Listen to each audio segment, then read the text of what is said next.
Good afternoon, everyone. I'd like to call the Comox Valley Regional District regular board meeting of Tuesday, August 29th, 2023 to order. And I would like to acknowledge that we're on the unceded traditional territory of the Comox First Nation, the keepers of this land, and we are grateful for their past and present stewardship. We have committed to the principles of UNDRIP and the calls to action for Truth and Reconciliation Commission. And we try to educate ourselves on both of these. And today we have call to action number 30 on justice.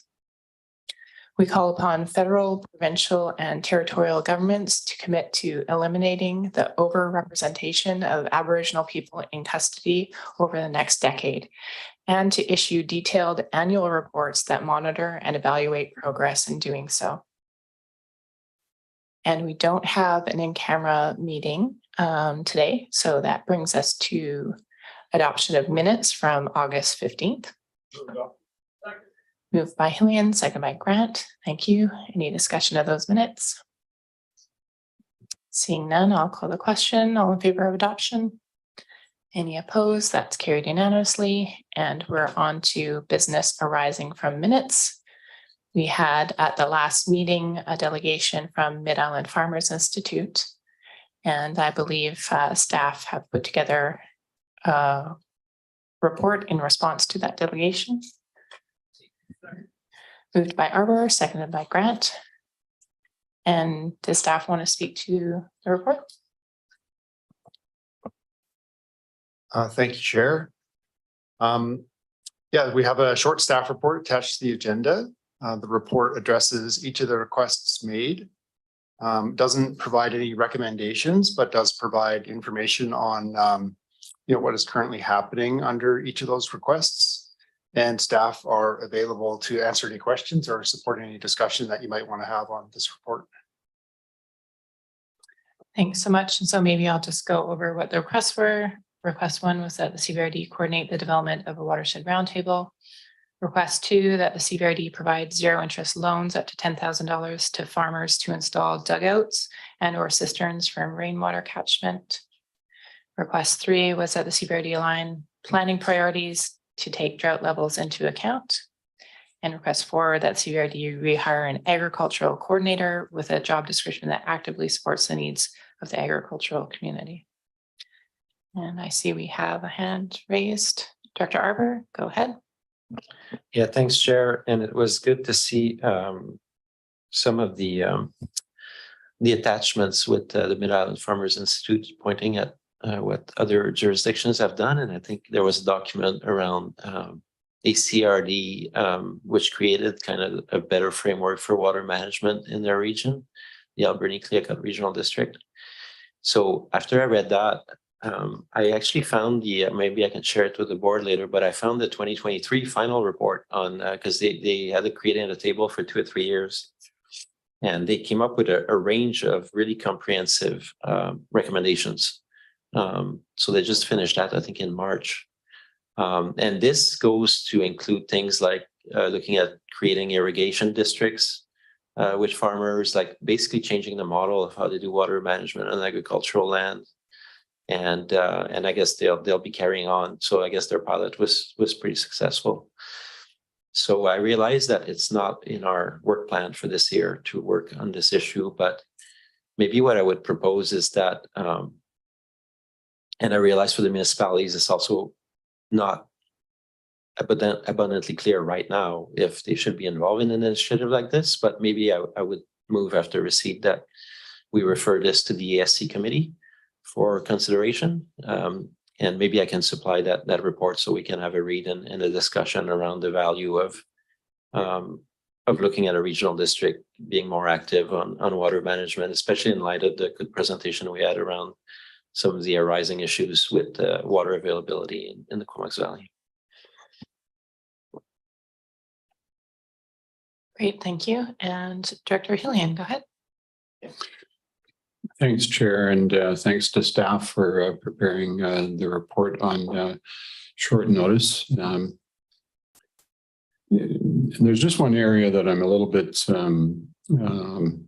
puzzled about, I suppose. We've seen examples of coordinated services that have been pulled together in other areas. But the impression I got when the delegation was presenting was that this was a fairly emergent situation, and that there was some need for a roundtable, not to serve in an ongoing capacity, but to in fact bring the key agencies involved together to address that emergency situation. And I appreciate that it's not in our staff's plan, and we maybe don't have the resources to do that. But I'm just wondering whether staff can advise if there is a government agency, whether it's the Water Rights Branch or the Ministry of Agriculture or whomever, that would have some sort of a mandate and the capacity to convene something like that on an emergent basis.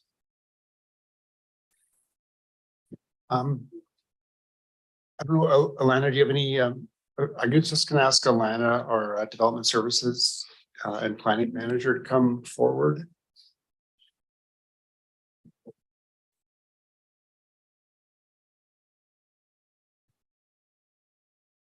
Thanks, Mark. Through Madam Chair to the directors. I don't know off the top of my head what would be the best coordinating body, but we could certainly look into it. One of the pieces that's referenced in this staff report is reference to the agricultural plan that we'll be bringing forward to the Electoral Area Services Committee. We're shooting for October, the EASC date in October. And because water was a central concern, a central theme that was raised throughout the engagement, there are recommendations in that interim report around what some options for the local government's role could be in that. So we could certainly come back to you and speak to what agency or body we might reach out to within the province. But I would also suggest that we'll have more opportunity to discuss the role of the RD and how we might connect in with the province through that work coming up in October. Thanks for that.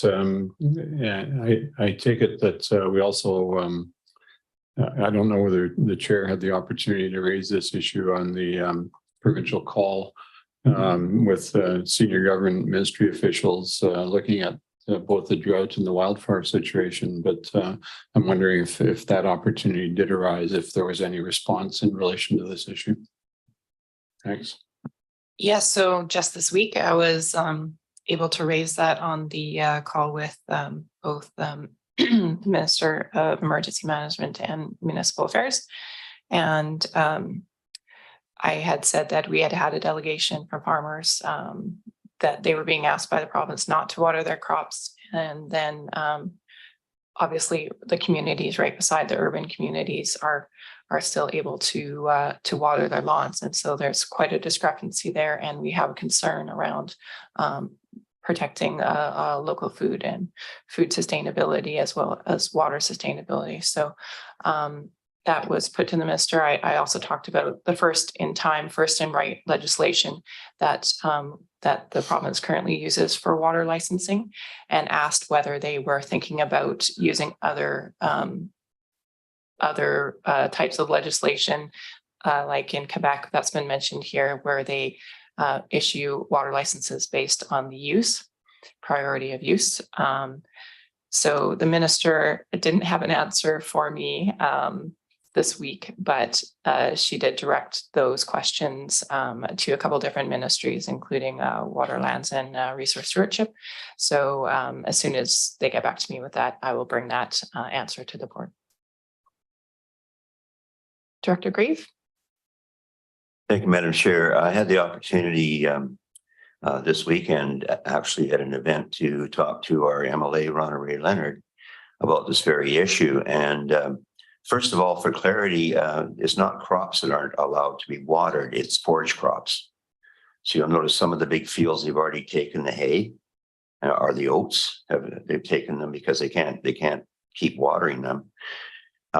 So a lot of it's centered around dugouts and licensed dugouts, non-licensed dugouts, lined dugouts, unlined dugouts, dugouts with infiltration of groundwater and those without.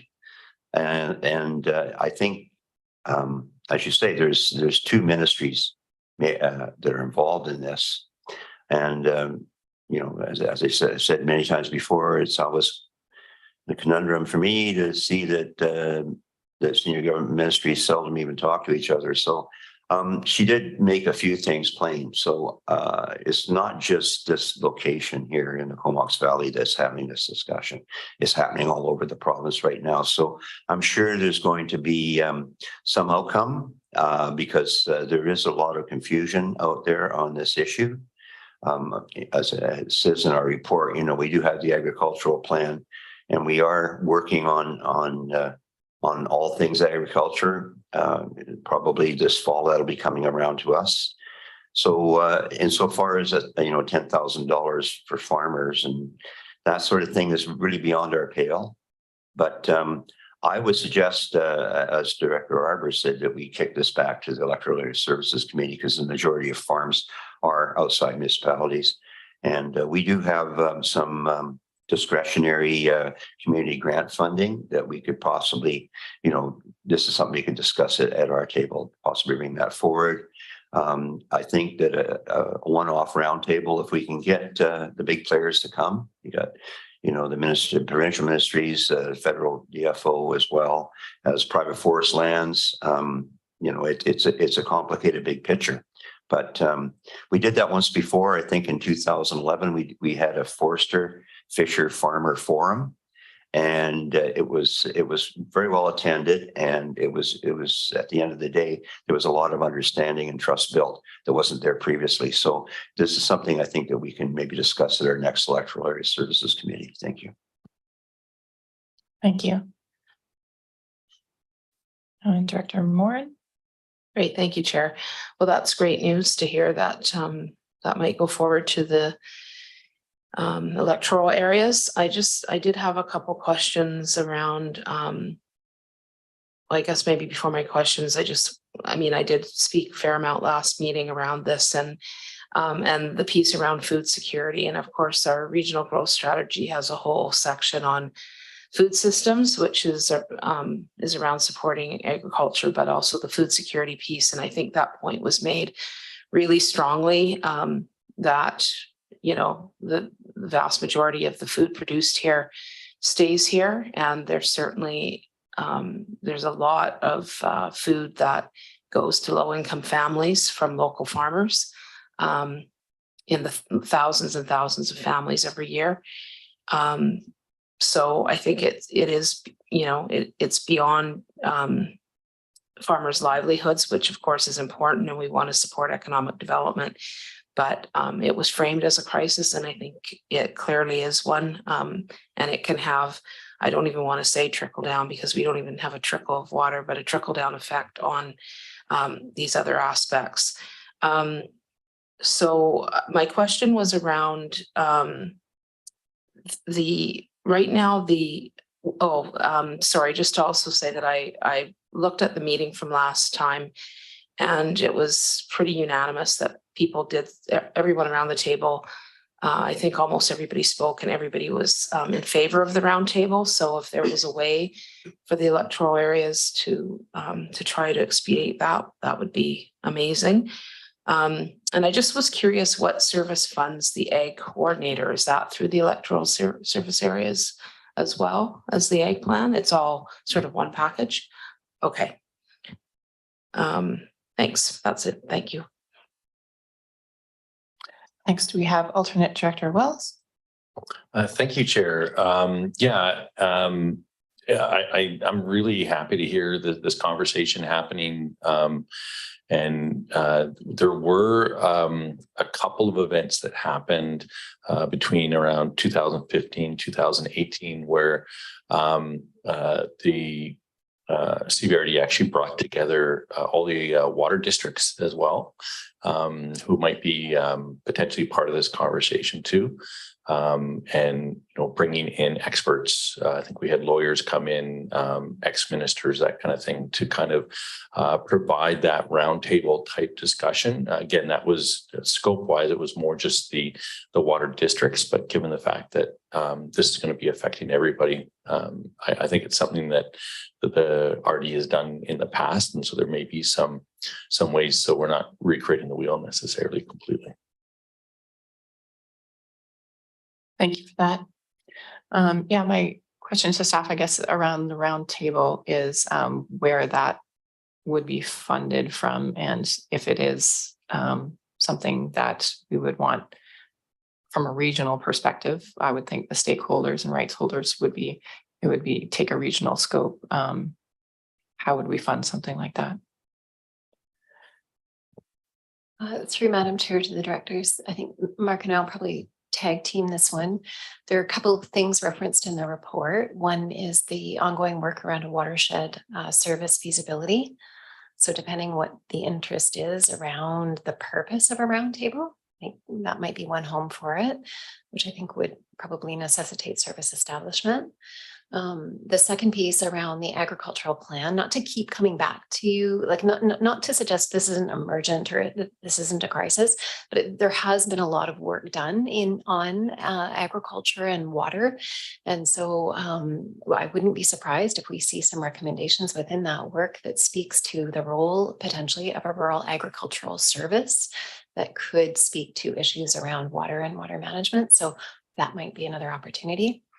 And I guess I would just say, and I would ask for your forgiveness here, because I don't have a clear picture or understanding of what the board is seeking in this particular roundtable. And so I think as staff, we would just want to suss that out with you a little bit more to understand what your interest is and what your specific objectives and purpose are. And then I think we could probably speak a little, or I at least could speak a little bit more clearly to how we might fund or organize such an event or body. Mark, is there anything you? Yeah, sorry. Yeah, through the chair, just speaking a little bit more to the watershed stewardship service. So that's a project that we've been working on. We've been working with the electoral area services committee as an electoral area project. The final report is almost complete, but was delayed just due to not having completely finished the stakeholder engagement process that we had started. So we're just trying to finish that off and then bring that forward. So, that report is got a slightly different focus, but does have a lot of overlap with the agricultural needs for water. So it's a watershed stewardship service.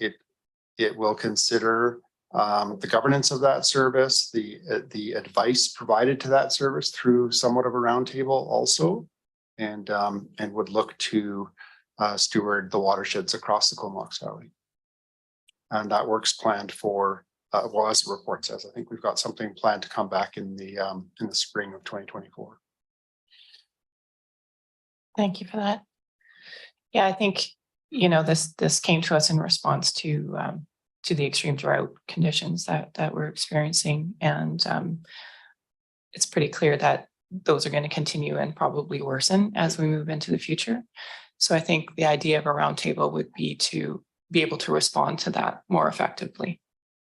Right now, water licensing especially is done in such a piecemeal way, and it really needs to be looked at more holistically. And so I think the roundtable would help us get to a place where we could respond a lot better to these types of climate emergencies. Any further discussion? Okay. Oh, go ahead, Director Moore. Just somewhat in response to Alana's query, I misunderstand the kind of purpose of the roundtable, but in the ask, it talked about having all those all the different parties involved: Comox First Nation, Ministry of Forest, Mosaic, etc. And I think it was really to help support the voices of the farmers with the struggles that they're having. I mean,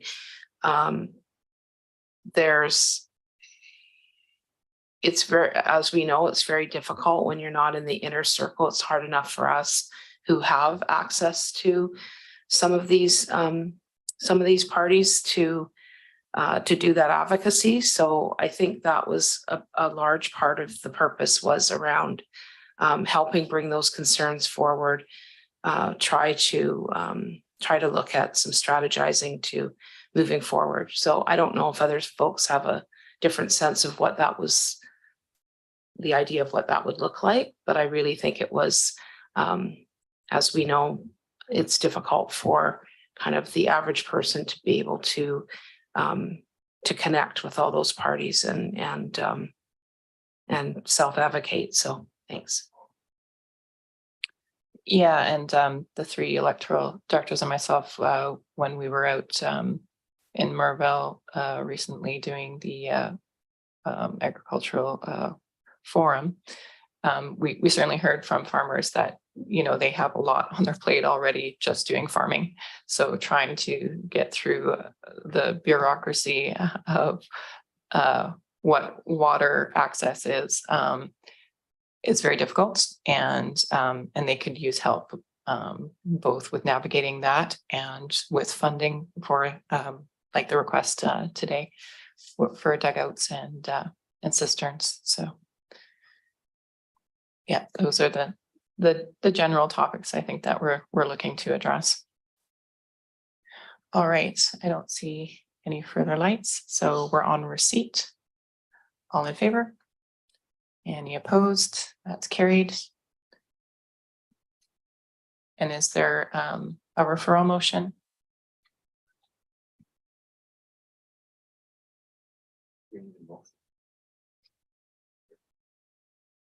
Director Grieve? Is it just a direction to staff, I think, that we bring this discussion forward to the next electoral area services committee for consideration? Okay. If that's a motion, we need it. Yeah, seconded by McCollum. Okay. All right, any further discussion? Okay, I'll call the question. All in favor? Any opposed? That's carried. Thank you very much. Okay, so we're on to petitions and delegations. We have two delegations today. The first is Comox Valley Ukraine Cultural Society, Andy Frost and Donna Badok. And we would like to welcome them up to the podium here. And you'll have 10 minutes to present. Good afternoon, and thank you for giving us an opportunity to present our request to the CVRD board. My name is Andy Frost, and I have Donna Badok here joining me today. We're representing three nonprofit societies that have been united by a common desire to respond to the humanitarian crisis resulting from conflict in the Ukraine. The presentation materials we prepared have a lot of background detail, and given the time available, I do not intend to cover all of the points. We are here simply to request funding to allow us to continue to respond to the needs of Ukrainian families relocating to a North Island. The first question that you might ask is why? Slide number 1, please. In today's soundbite short news cycle world, it's easy to lose perspective as we're drawn to the latest climate event or disaster headlines. Recently, we've seen the wildfires in Maui, the BC wildfires, particularly in the Okanagan, flooding in Southern California, and closer to home, the 2021 flooding in Southern BC. Each of these events were horrific and with dire consequences for many people. The latest estimates show costs to rebuild or repair infrastructure approaching $25 to $30 million. The number of people displaced by these events is between 50 and 60,000, many of whom will be able to return to their homes after a few weeks. The economies and resources of Canada and the US have more capacity to respond and recover and are not in the midst of a war zone with unexploded munitions and minefields to work around. These factors are in stark contrast to the events in Ukraine.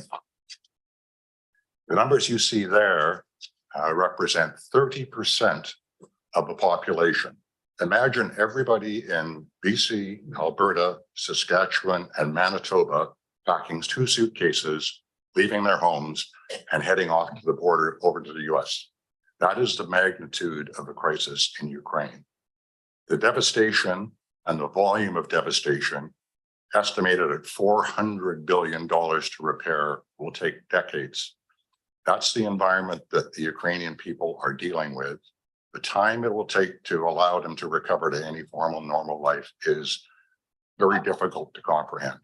And so I wanted to just contrast the two because it's easy to lose sight of the fact of how horrific these circumstances are and how many people are affected by it. Slide 2, please. With Canada's long history of welcoming displaced Ukrainians and refugees, it's not surprising that many have chosen to seek safe haven in Canada, with a large number coming to Vancouver Island. This has been facilitated by volunteer organizations who have matched newcomers with host families to assist them with settlement. Having a local cultural organization has also contributed to the volumes who have already arrived in the North Island.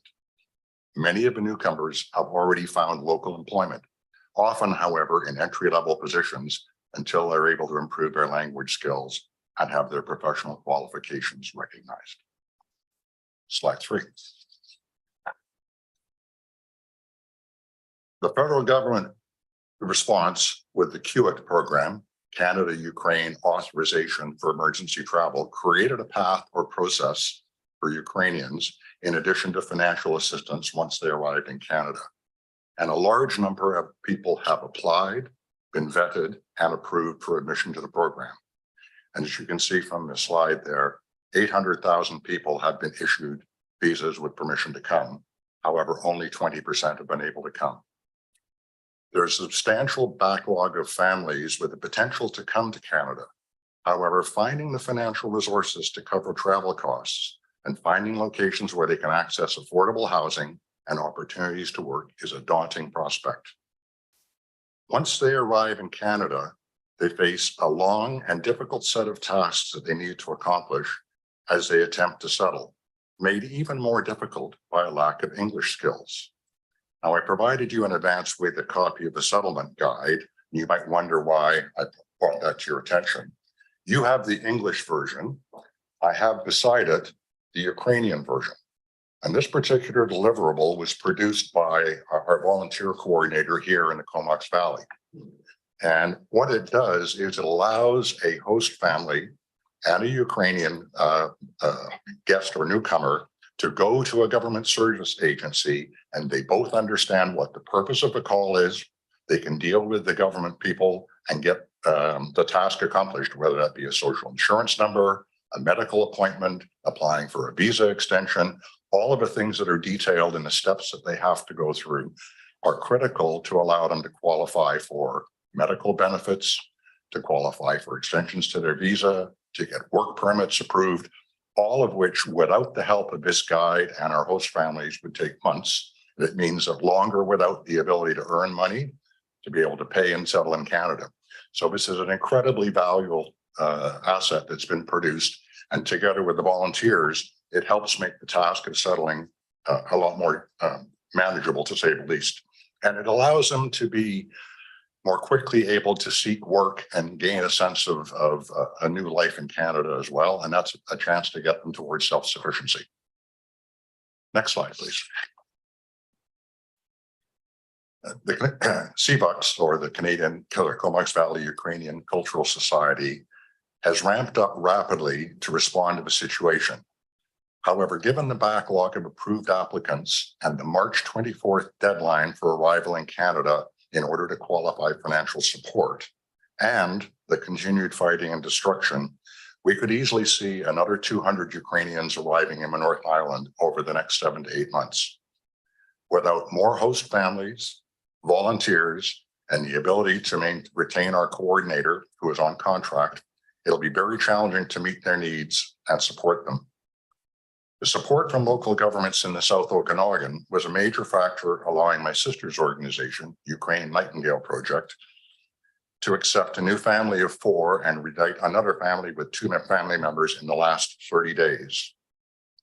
Our concerts are aimed at increasing awareness, finding host families, more volunteers, and raising funds to support essential activities. And that's part of the reason why we're here today.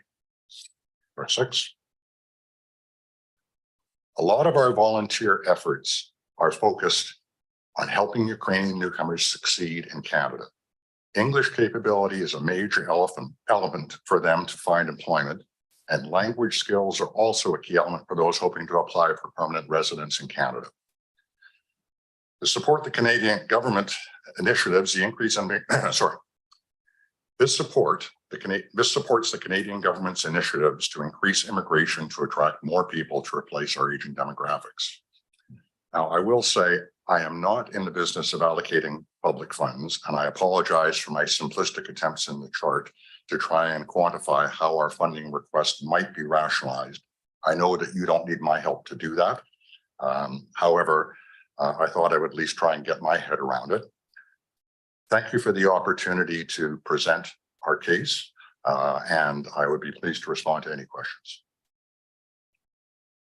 Great, thank you so much for your presentation. And we do have a question from alternate Director Wells. Go ahead.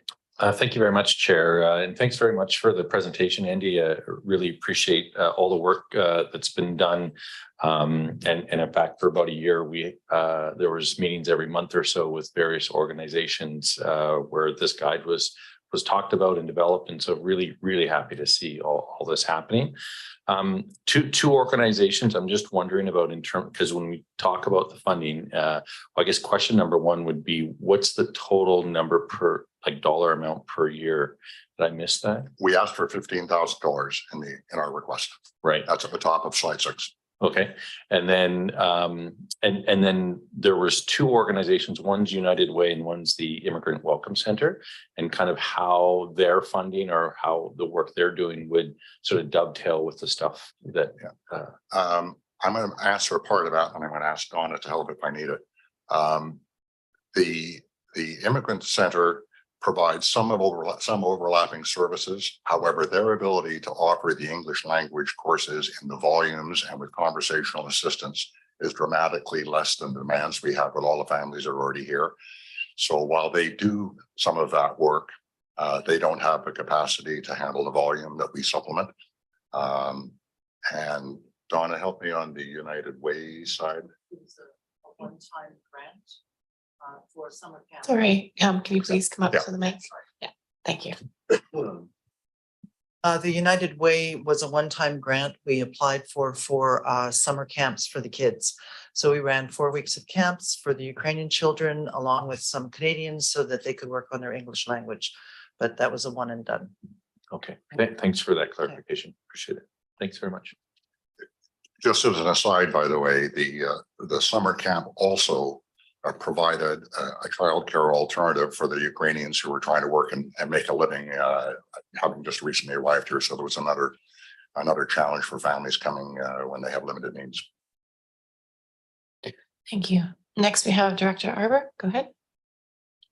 Yeah, thanks for the presentation on the amount. I'm sure we can, I don't know if my question will be whether you're planning to go to the municipalities or you're just coming here, because this is, in my opinion, a doable amount if we have a little more information. If it's just for CVRD, it might stretch us a little bit, because probably we would look just to the rural areas. But were you going to go to the municipalities with a similar request, or this is a global request to all local governments in the valley? We went to all of the local governments until we were advised that this was perhaps the best forum for us to come to. We have not had any specific commitments from any of the other local governments here. We did have commitments from the 3 local governments in the South Okanagan. By way of context, we ran a similar program in Oliver and Penticton in February with some of the same players, and it was supported by the community and the local governments using some of the same elements that we have here. And I've got more detail on that if you would like. Okay. And I think you asked a little bit about the amount of the funding. It represents approximately half the cost of funding our volunteer coordinator who's on contract, who does essential work in coordinating the families and the volunteers. And without that, it would be very difficult to handle the same volume if we have an increase again next year. That's great. Well, before you leave, unless my colleagues think otherwise, you could talk to our staff about one of the really simple application you can make, at least to the rural areas. And I know you have a little bit of money left there. And for the broader board, I don't know what that can look like, but Mark, would it be appropriate to have a conversation with our staff to look at that?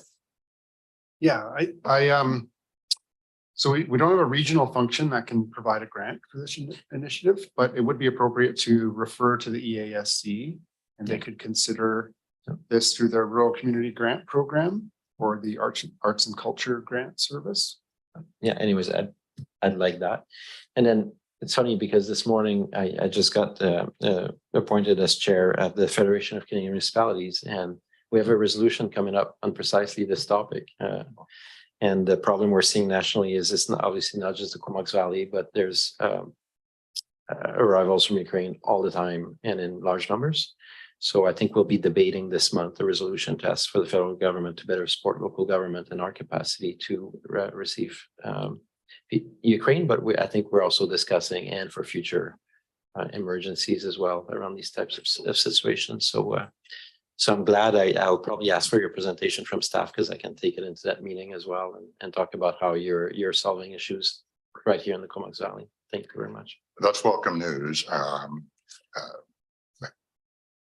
The backstory that may help bring context is this particular event and my involvement came around through the Okanagan. My sister lives there and saw a need in 2022 and 2023, and she invited me to come and help her. And what we learned through the process over the last 6 months for me is how fragmented our approach is. And what we've tried to do is to bring together like-minded organizations that share the same vision of what needs to be done and try and use their resources so we don't duplicate efforts that are being put forward, that we don't step on the toes of government agencies that are doing things, but we apply resources where they can do the most good and have volunteers act as what I somewhat jokingly call the spackle to fill over the cracks where things don't work. And so we've linked up with the Canadian Ukraine Congress, the group from Calgary, the Tri-Zoop group who are coming to help us. In addition to being a cultural dance society, they support 200 Ukrainians that have arrived in Calgary and have a dance school for the kids. So they have exactly the same mission that we do. So we've got like-minded people with a similar passion to try and make a difference. And this guide has now been Okanaganized because the locations where you go to get help in the Okanagan are different and there are different resources, but it was such a great tool. And so we've taken the great work that was done here and we're producing a new version of it. So it's that kind of synergy that we're looking for to try and make it a bit more of a multiplier effect or a difference. Wonderful, thank you. Next, we have Director Grant. Yeah, thanks. Thanks, Andy. That was a really good presentation. I was just about to ask you how you got these three nonprofits together, but you partially answered that. So if you want to, if there's more to that, that would be great. But my real question is, if a family does find themselves to the shores of the Comox Valley, can you give us a little more detail on what challenges they would face when they get here? I mean, it's hard for me to put my head around that. So I'm going to speak only because I'm very much more familiar with it with an Okanagan context, but Donna can help me by confirming that this is not a unique scenario. We recently helped a family of 4 come from the Kherson region. They were farmers with a successful farm, 300 hectares growing wheat and sunflowers. Their crops were destroyed when the Russians invaded the area. Their farm was confiscated. They left with 2 suitcases. So all of their assets, all of their work and the hard work, everything they had was left behind, and they went across the border into Tbilisi. Having arrived there, they stayed in a variety of shelters and locations trying to get permission to get a visa approved to come to Canada. The visa approval was very quick for 3 of the family members, but there was a glitch for the 4th, the father, Lasha. So we spent 3 months trying to get his visa cleared through the diplomatic channels. The Canadian government lost the visa in the Turkish embassy. So all this time, no work, no schools for the kids, and their limited resources are being stretched with no way to replace them. So now they're faced with a visa and the ability to come to Canada. And fortunately for them, we had a home and a location ready for them, waiting for them to get to that stage. But now they've got an $8,000 airline bill to get the family of 4 in the summer with airline prices the way they are to Canada. When they arrive, they don't get the QITS money until they've gone through the intake process. And that can take weeks before that money is available. So they land with no assets other than the suitcases. Fortunately, they have a very nice place to stay that's set up with volunteers to meet them. but they still have to go through the process of medicals. They still have to go through the process of having work restrictions taken off visas. It takes literally weeks. And unfortunately, our government agencies are not well set up to deal with those things. And so without someone to help them, the context of what needs to be done can be very confusing. And it takes longer than you would ever imagine to get some of these things done. The visas that have been issued to some of the families coming have expiry dates that are 4 months after they arrive in the country, even though it's a 3-year visa, which means they have to go back and reapply for visa extensions. Families have to get a Canadian medical. There are certain doctors who are approved to do the medical. The medical is required. However, you would think once the medical is done, they should be clear to go and get their work permits.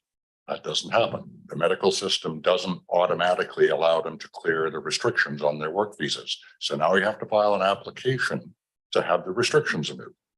And if you don't know how to do that, then you've got to go to another agency, another department. So that just gives you a little bit of a picture, Ken, of just the challenges that are there, which would be daunting for us speaking English, doing it all in English, but add the Ukrainian component and people that don't understand you on top of it. And it's tough for them to get established. So that's really what we're trying to facilitate and give them a chance to become contributing members of Canadian society and have some return to a normal life for the kids who've been traumatized and the families. And I've got one thing I'm going to leave with you, if I may. This was. So you can really see, you really painted a picture here of some of the barriers that Ukrainian families are facing. So thank you for that, and how critical this guide is for those families. So thank you for that good work. I just want to add a little bit. So our integration coordinator that we were able to hire on a grant, a 1-year grant, she speaks Russian, Ukrainian, and English. So she does a lot of translation. I mean, we pay her for 20 hours a week, but we know, actually we're up to 30 hours a week now. We know she does a lot more, but she's our key, and all the Ukrainians go to her.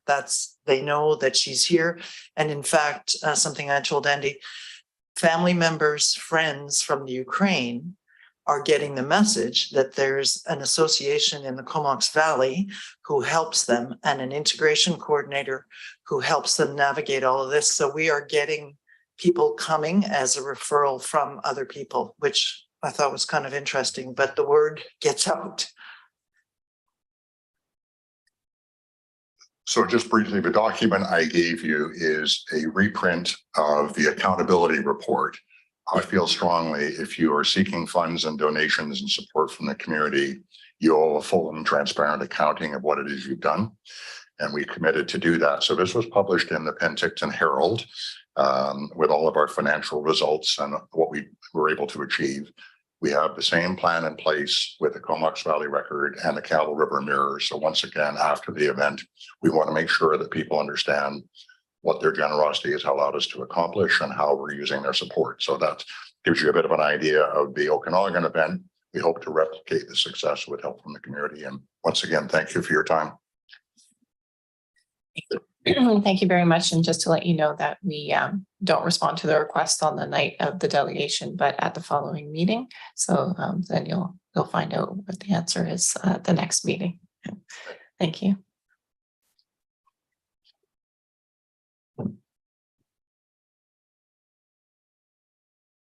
So we're on receipt. All in favor of receipt? That's unanimous. Thank you. And did someone want to make a referral for that request to go to the electoral areas? So moved. Second. Moved by Director Hillian, seconded by alternate Director Wells. All right, any further discussion? Director Grave. Just speaking to that, I believe Andy's already filled out the GIA application. Okay, great. All right, so on the referral, all in favor? Any opposed? That's carried unanimously. Thank you. Okay, on to our next delegation. Have a good evening. Thank you. We have Friends of Rails to Trails, also known as Fort VI. Jim Smiley and Denise Savoy. Welcome, and you have 10 minutes to present. All right, thank you for accommodating us today. I apologize for the mix-up in our submission for delegation last meeting. Might have been something as simple as me missing the submit button. My name is Jim Smiley. This is Denise Savoy. We are board members of Friends of Rails to Trails Vancouver Island, known as also as Fort VI or fortvi.ca for the website. We've both been board members on the society for several years.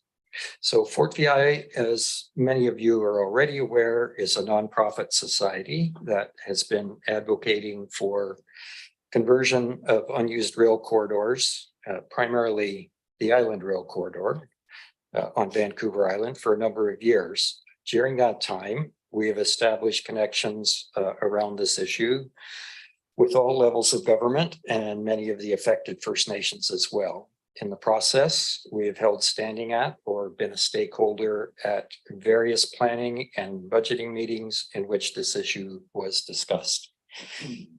We recognize that the rail corridor was created by the unilateral taking of land from First Nations on the island and support reconciliation and their right to reclaim that land. Last winter, excuse me, we received approval from the federal government active transportation fund for a $45,000 grant to study the feasibility of converting the Island Rail Corridor to an active transportation trail. I believe you all have received a copy of that completed report and hopefully had a chance to look through it. As you're no doubt aware, $45,000 doesn't buy you a full-blown engineering study, but it has delivered a good high-level Class D estimate of the costs and economic benefits of such a conversion. It's a tabletop analysis drawn from many existing studies and docs, including previously completed studies on the Island Corridor and documented reports on the costs and benefits from several other similar conversions. The study examined and reported on the entire rail corridor, including the coastal section, as well as the Alberni spur, including what's a total of 289 kilometers. It illustrates that an active transportation trail on the corridor is feasible, and it provides a solid starting point for future, more detailed engineering studies. And these are the key takeaways from the report. Regarding economic benefits, their analysis is based on studying mature trails that have established regular users and businesses along them. The direct economic impacts they're forecasting for the Island Rail Corridor are $50 million a year. Indirect impacts $45 million a year for a total of $95 million potential. The second key takeaway is costs.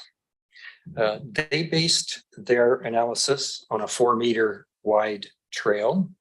They based it on the trail being 25% paved. It includes the raising of 2 under-height bridges down in the Cowichan areas, the decking and railing of trestles and bridges. There's I believe all told, 50 or more, and the works needed at all level crossings. The costs do not include the removal of the existing rails and ties. Our understanding is that this falls on the railway owner, but estimates we've heard have suggested that the scrap value of the rails would recover much of that cost.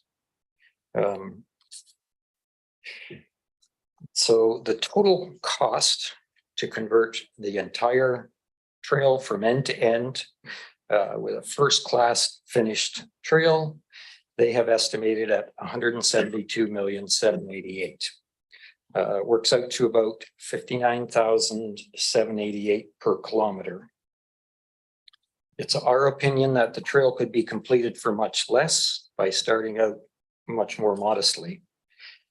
First off, it's very unlikely the entire corridor would be completed all at once at the same time. It almost certainly would be done in sections. The 4-meter wide width used in their estimate is where a lot of the excessive cost comes from. That could very well be reduced to 3-meter, at least in most areas. And I think for a comparison, most of you are familiar with the Rotary Trail in Courtenay. That trail is 3 meters wide. So that would greatly reduce or eliminate the extra ballast they're including in the surfacing. Also, the 25% paved estimate, obviously that would be in more of the urban areas. Not necessarily all of that area would need to be paved. And in fact, some of it down all of the section in the CRD is already paved. All of these things, the width, the paving, amenities around it, they can all be upgraded in the future if and when required. And you've probably heard where the Galloping Goose is in that situation right now.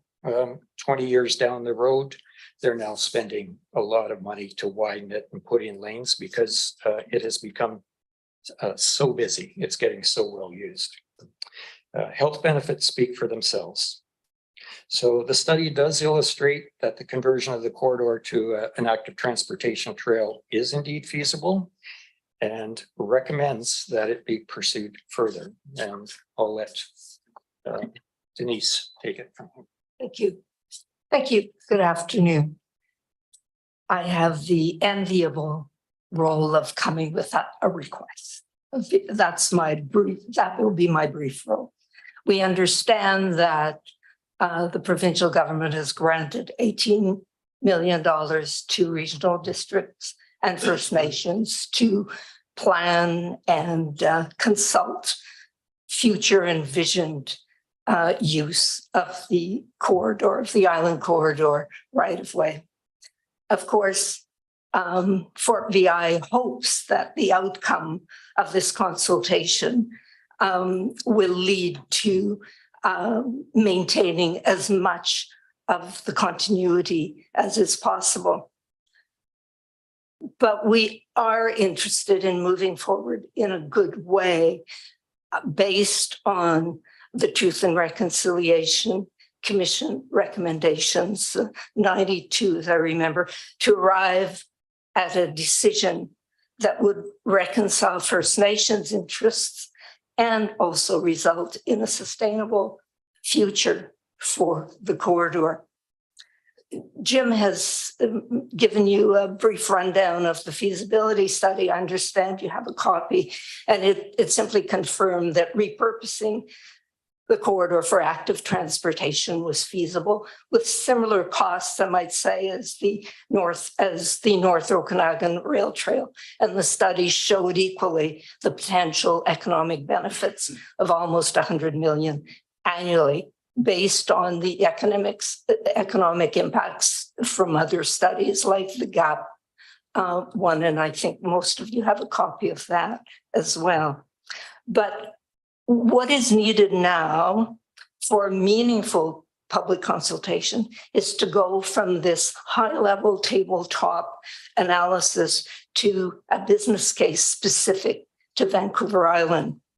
And we are here to ask all stakeholders, and we're doing the same in other areas, to come together and chip in a small percentage of their share of the provincial grant to fund a cost benefit analysis or business case for the entire corridor, section by section, of all potential uses of the right of way, including active transportation. A public discussion well informed by actual data specific to our communities of all the options will lead to the best outcome for all. And surely that is in the public interest. Thank you. And we can answer any questions if there are any. Great. Thank you for the presentation. Are there any questions for our presenters? That's a surprise. Director Killian. Thanks very much, Chair. I'd just like to thank both of you for your persistence in this issue, and Ms. Savoy, for your previous service to the community as a member of Parliament. I wonder if your advocacy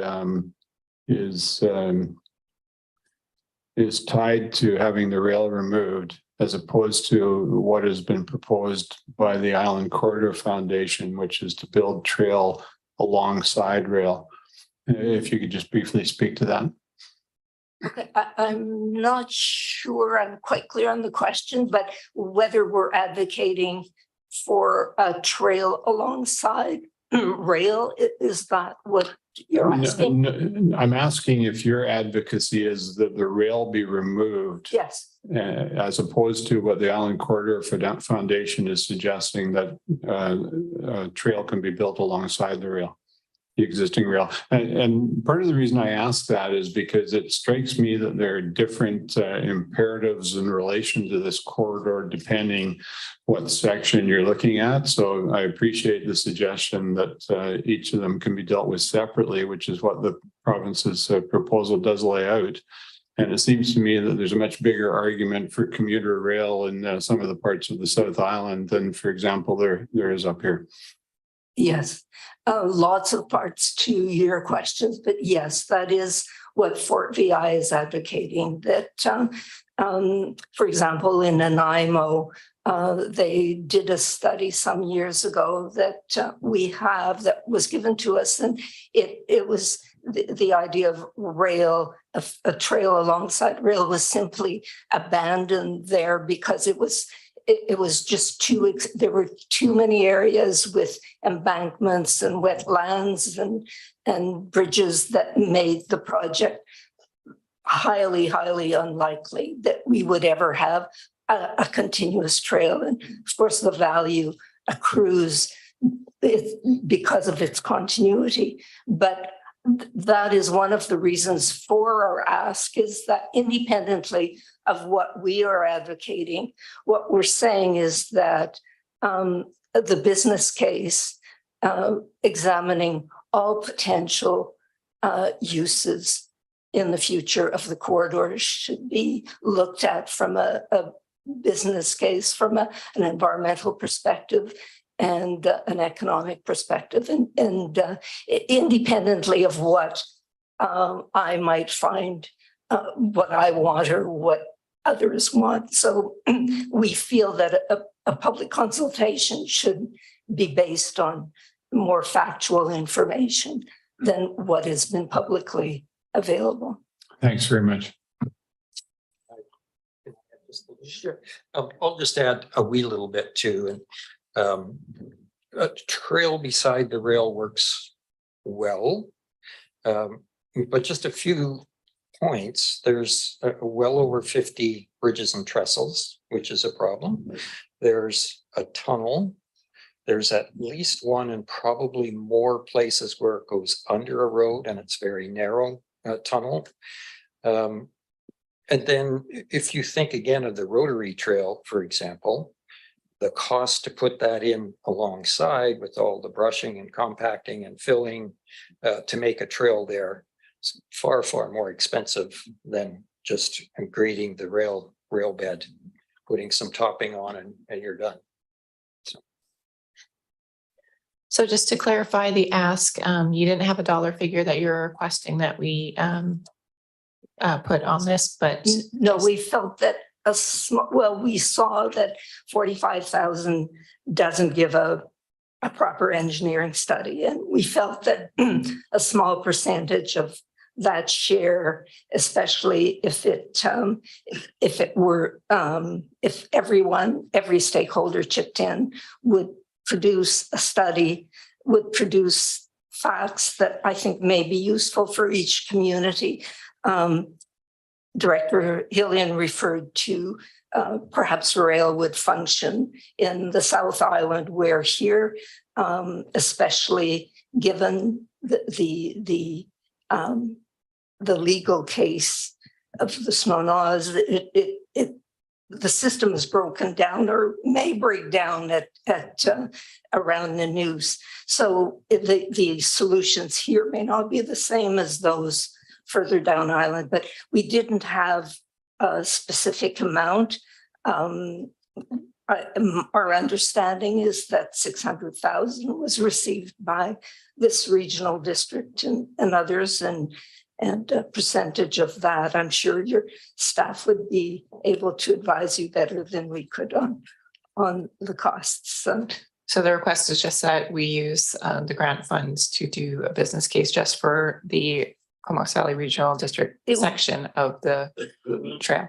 Yes, what we're saying is we're hoping that others come in and it become a collaborative thing, but that it be done for the entire corridor, but section by section. So from our regional district boundary to Courtney would be our piece. And I think that's certainly feasible independently of what other regional districts say. Thank you. Next, we have Director McCollum. Yeah, thanks, Chair, and thanks for the presentation and the suggestion. Back when the board was first made aware of this money, one of the conversations that I had with a director from Nanaimo was that it is an opportunity for the various regional districts and First Nations to re-engage in a more collaborative way than what's been the past history on this topic. And even as you know, the brief conversation is showing, like there's so many variables and factors and possible ways that it could go ahead. And I think this idea of each regional district putting some of this money towards a study to get some numbers and some facts that we're all talking about from the same report, I think would be pretty useful. Something that had been came up in this conversation was just the opportunity to have some kind of a meeting or a coming together. But this would actually provide maybe a clear agenda or a more focused conversation on how the decision-making process around this would occur. And there's so many unknowns. And then one other point that I wanted to just highlight is that at the end of July, we received our active transportation implementation plan, and one section of it was for 7.8 kilometers between, I believe, Buckley Bay and Union Bay, or, you know, in a lands toward the south, which of course run parallel to the potential trail that could be built on the rail bed. And the cost per kilometer is about 2.1 million versus, you know, what we're looking at from this report. So not only are we considering, you know, what uses, but also it could be savings as we go ahead with trying to implement more active transportation and in the area. So I think that is something that we need to consider too, as you know, there could be a real opportunity in developing some active travel at a much lower cost than some of the things that we've been contemplating. So just wanted to make those points. Thanks. Thank you. If I might add, just as a sample, and maybe this is a little much to expect, but if the tracks were lifted even from here to Royston as a test area, I think you'd be amazed at the use it would get. I know I used to travel on my bike regularly on the Rotary Trail between 29th Street and downtown, which I don't know, it's about 3 kilometers or so. and it would take me maybe 15 minutes. I did that all times of the day, all days of the week, all kinds of weather. And I would say on average, I passed 13 to 15 people every time. So if you extrapolate, that's over 15 minutes. You extrapolate that over days and miles, it's a lot of people. Thank you for that. Thank you. Thank you. Thanks for your presentation today. I don't see any further questions. So we are, no, we're on receipt. You didn't move it. I tried to move it. I'll second it. Yeah, Director Grieve has moved it and seconded by alternate Director Wells. All in favor? That's carried unanimously. Thanks again for your presentation.